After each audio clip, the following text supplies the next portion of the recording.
Let's talk about adding. I'm going to use the illustration like my Algebra 1 teacher did, Mr. Cosgrove, back in the 60s. He was great. So if you don't like the way I explain this, blame Mr. Cosgrove. He can take it. Mr. Cosgrove said when we go to add, we have an apple, and we have another apple, and we have another apple. We can add apples. One apple plus one apple is 2 apples, plus one more apple is 3 apples. You can add apples. But if you have an apple and an orange, and you say, I want to add an apple and an orange, you have 1 apple and 1 orange. What do you have? 2 orange apples? Doesn't make any sense. If you have an apple and an orange, you have an apple and an orange. You can't combine them. They're different.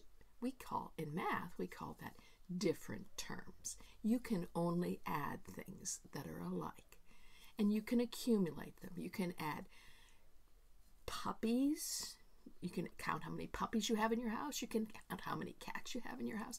If you want to count the puppies and the cats together, you have to change them into something that they are alike. You can say pets.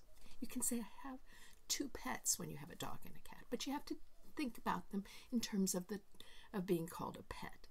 Now, when we have apples and oranges, we're going to say we have 1 apple and 1 orange.